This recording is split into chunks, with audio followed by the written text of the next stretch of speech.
Bismillahirrahmanirrahim. Assalamualaikum warahmatullahi wabarakatuh. Alhamdulillahi wa kafa wassalatu wassalamu ala nabil mustafa wa ala alihi wa ashabihi ahla sidqi wal wafa, amma ba'd.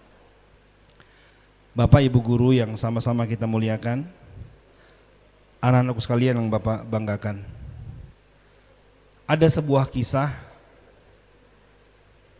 Masih ada suara? Dahulu di zaman Nabi Allah Isa alaihissalam, mungkin nyatetnya nanti aja, sekarang fokus dengerin dulu. Fokus dengerin, kamu bisa menyimak dengan baik, kamu catat, hebat. Kisah ini Bapak ambil dari kitab Ihya Ulumuddin, dan yang membawakan kisah ini menukilkan adalah seorang ulama tabi'in bernama Wahab bin Munabbih, yaitu seorang ulama yang lahir di masa Khalifah Utsman bin Affan. Nah, ceritanya gini, ada seorang murid dulu, muridnya Nabi Isa. Kalau Bapak cerita Nabi Isa, kebayang Nabi Isa ya. Nabi Isa itu punya mujizat kan? Apa diantaranya? Menghidupkan orang mati, terus menyembuhkan mata yang buta, betul? Nah, ada murid-murid setianya Nabi Isa, namanya Hawariyun atau disebut juga Hawariyin. Yang mau diceritakan itu bukan pengikut yang setia, bukan murid yang setia, tapi justru murid yang tidak beradab kepada beliau. Jalan, perlu Bapak dirikan? Oke, satu peringatan cukup. Ada seorang murid, dia pengen belajar sama Nabi Isa. Nabi Isa bilang begini, kamu siap belajar? Siap wahai Nabi Allah. Kalau begitu jaga adab, jangan sampai kamu melakukan kemaksiatan, baik kepada sesama, terlebih kepada Allah. Baik wahai Nabi Isa, siap? Siap. Jalanlah Nabi Isa beserta satu murid yang tadi, yang daftar pengen jadi muridnya Nabi Isa. Nabi Isa sengaja beliau bawa bekal 3 bongkah roti. Bawa berapa? 3 roti. Jalan sama Nabi Isa. Jalan di tengah panasnya gurun pasir. Sampai kemudian dalam kondisi yang sudah cukup lelah, Nabi Isa menghentikan langkah sehingga sang murid ini pun juga berhenti. Nabi Isa kemudian mengeluarkan dari tasnya 3 bongkah roti. 3 bongkah roti ini kemudian ditaruh, Nabi Isa izin mau ke sungai yang dekat dari situ sebentar. Beliau cuci muka, wudhu, bersih-bersih, abdan. Yang Bapak sebut namanya sekali lagi disebut berdiri ya. Oke, hanya sekali saja Bapak nyebutnya. Kemudian ketika Nabi Isa balik, ternyata ngelihat roti itu cuma tinggal 2. Yang satu udah nggak ada. Nabi Isa akhirnya bagi roti itu kepada murid tadi 1 dan beliau juga 1. Satu-satu. Selesai beliau makan, terus Nabi Isa nanya ke orang ini. Nah, tadi saya itu berangkat bawa roti 3. Terus yang 1 kok hilang ya? Apa kamu yang makan? Oh bukan Nabi Isa. Kalau bahasa kita, demi Allah dah, saya nggak makan, nggak tahu saya. Pokoknya saya makan tadi yang engkau kasih aja. Adapun 1 yang hilang saya nggak tahu. Engkau bawa 3 juga saya nggak tahu. Oh ya udah kalau gitu. Akhirnya Nabi Isa meneruskan langkah sama murid ini.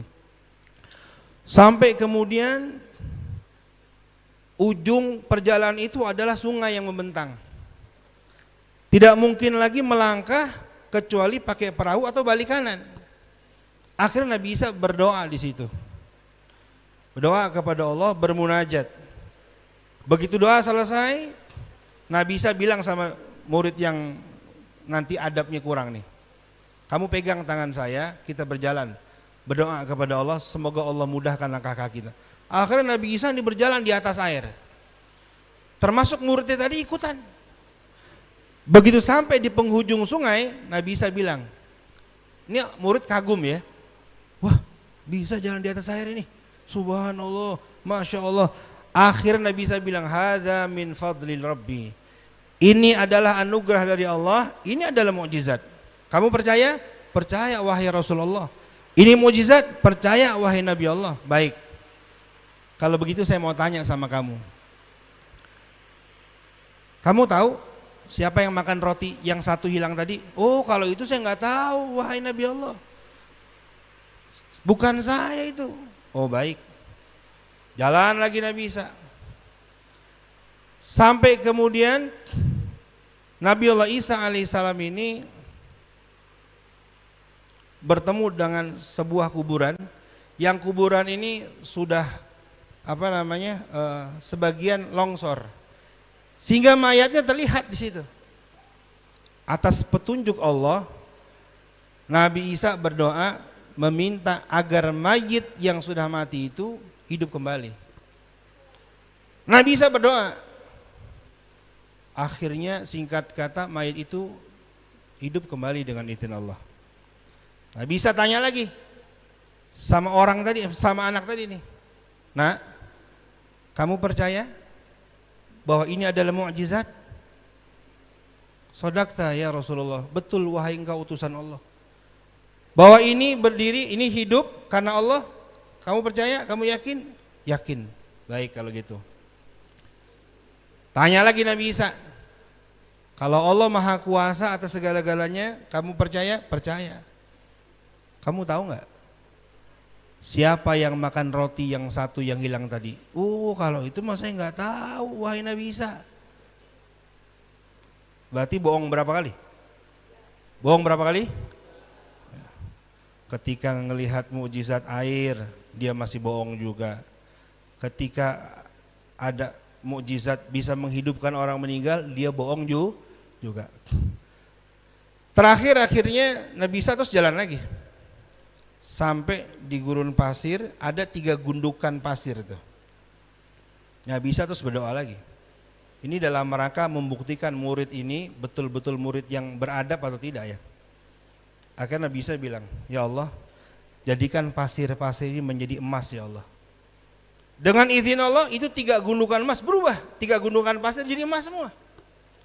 Ini murid akhirnya silau. Hah? Ini pasir jadi emas benar bisa? Ini mukjizat dari Allah. Oh iya benar mukjizat ini. Dilihat pasir beneran nih. Apa? Emas beneran nih. Murid ini akhirnya mikir. Tapi kok ada 3 wahai Nabi Isa? Ini buat siapa aja? Yang satu buat saya, satu gundukan ini buat saya. Satu gundukan ini buat kamu. Terus yang satu lagi buat siapa dong? Kata Nabi Isa, yang satu ini buat nanti, buat orang yang makan roti saya yang hilang tadi. Akhirnya ini murid bilang, oh maaf ya Rasul, itu saya itu yang makan itu. Baru apa? Baru apa? Baru ngaku. Baik, terus gimana? Ya kalau gitu saya dapat 2 boleh, kau boleh dapat 3. Tapi syaratnya pertemuan kita cukup sampai di sini. Kau boleh ambil ini emas 3 gundukan kau ambil semua, tapi kau sudah tidak jadi muridku lagi dan kau kutinggalkan di sini. Lihat. Ini orang bilang apa? Baik wahai Nabi Isa, saya rasa saya sudah cukup belajar sama engkau. Saya tinggal aja di sini deh. Enggak jadi muridmu udah enggak apa-apa. Akhirnya tinggal sama Nabi Isa di situ. Selang beberapa waktu kemudian ketika Nabi Isa sudah pergi, datang 2 perampok. 2 penyamun datang, ngelihat ada 3 gundukan emas. Begitu ngelihat 3 gundukan emas, ada 1 yang nungguin. 2 orang ini bersepakat pengen bunuh anaknya tadi. Ngelihat gelagat mau dibunuh, ada senjata yang sudah dikeluarkan. Murid yang durhaka ini akhirnya bilang, sabar Pak, sabar. Anda nggak perlu bunuh saya. Anda saya kasih 1 gunduk emas, 1 lagi buat Anda, yang 1 biar saya. Tapi kita lebih baik berdamai saja. Akhirnya salah satu yang menjadi pemimpin perampok itu mikir-mikir, ya udahlah, daripada kita bunuh orang, Lebih baik kita sudah dapat orang nggak ngapa-ngapain. Oke, sepakat. Akhirnya 3 orang nih mikir, tapi bagaimana cara bawa emas ini ya? Si kepala perampok ini kemudian memerintahkan murid durhaka ini untuk mencari karung. Nah tuh, di kampung itu ada pasti yang jual karung. Sekaligus kau beli makan lah. Kita butuh tenaga nih buat ngarungin emas-emas ini. Maka singkat, murid durhaka itu berjalan kemudian ke kampung itu. Dia beli makan 3 dan dia beli karung, tapi hatinya dibisiki syaitan. Wah kalau begini nih, saya repot nih. Lebih baik saya racun aja 2 orang tadi. Biar 2 orang tadi mati, emas itu tetap jadi milik saya. Akhirnya betul, makanan yang 2 diracun, nanti dia bikin acting pura-pura makan bareng, target dia yang 2 nanti mati, dia tinggal sendirian, emasnya dikuasai semua. Tapi di sisi yang lain, yang 2 perampok ini dipengaruhi sama anak buahnya.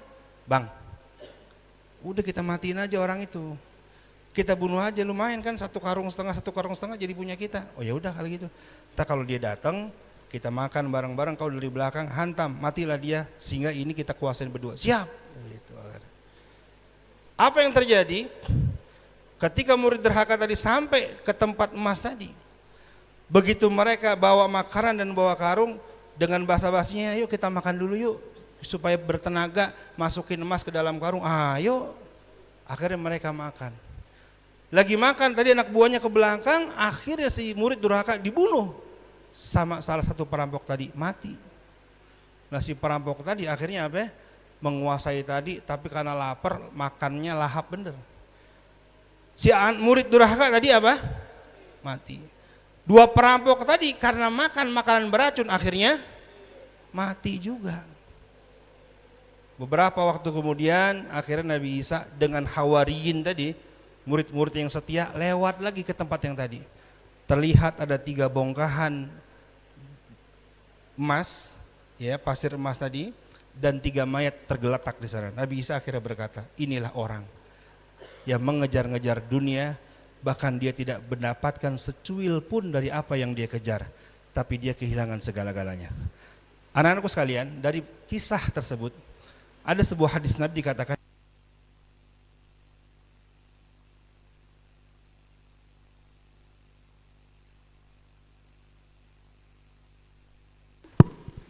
inna asyaddan nasi nadamah yaumal qiyamah rajulun yuba'u akhiratuhu li bidunyah. Orang yang akan menyesal dan yang paling menyesal di hari kiamat nanti adalah orang yang menjual akhiratnya hanya untuk mendapatkan dunia. Di Quran dikatakan, di surah Al-Baqarah dikatakan, surat ayat 86, ulaika alladzina ishtarawul hayatad dunya bil akhirah fala yukhaffafu anhumul adzab wala hum yunsurun. Orang-orang yang membeli dunia dengan akhirat, rela kehilangan akhirat demi untuk mendapatkan dunia semata, maka mereka kelak tidak akan diringankan hisabnya dan tidak akan ditolong oleh Allah di hari kiamat. Anakku sekalian, hubungan dengan puasa, jangan mudah kita tergoda dengan segala apapun yang sifatnya membatalkan sholat. Tidak pantas puasa kita diganti, ditebus hanya dengan diiming-imingi ada orang datang, udah batalin aja, ini 200.000, itu dunia, tinggalkan. Jangan sampai kita tergoda sampai mengorbankan akhirat. Itu pesan pertama. Yang kedua, berusahalah untuk bersifat jujur dimanapun dan kapanpun. Alaikum bisidqi, fa inna sidqa yahdi ilal birri, wa innal birra yahdi ilal jannah. Siapa di antara kita yang tetap berusaha, berjuang untuk bersifat jujur, apalagi dalam urusan puasa. Puasa ini jelas, wa ana ajziyun bih. Setiap amalan anak Adam kecuali puasa itu urusan Allah dengan hambanya. Kenapa? Karena yang tahu seseorang itu puasa sesungguhnya apa tidak hanya dia dan Allah. Siapa yang bisa jamin? Apakah Pak Andika bisa puasa dari pagi sampai maghrib? Nggak ada yang bisa jamin. Bapak ada kalanya tidak terlihat oleh kalian, betul? Sama, kalian juga tidak terlihat sama Bapak. Mungkin kamu ngumpet di ruangan yang kosong yang guru nggak ada yang tahu. Masuk di balik pintu ngumpet di saat baca Quran. Boleh jadi gurunya nggak tahu, tapi Allah tahu nggak? Tapi Allah tahu nggak? Nah, tetaplah untuk menjadi orang yang menjaga puasa, konsistensi diri dalam memegang kejujuran di dalam ibadah puasa, maka akan meningkatkan puasa itu sendiri. Bapak rasa cukup, sudah adzan zuhur. Mudah-mudahan kita dapat memetik hikmah dari apa yang Bapak sampaikan ini. Hadanallahu wa iyyakum ajmain. Wassalamualaikum warahmatullahi wabarakatuh.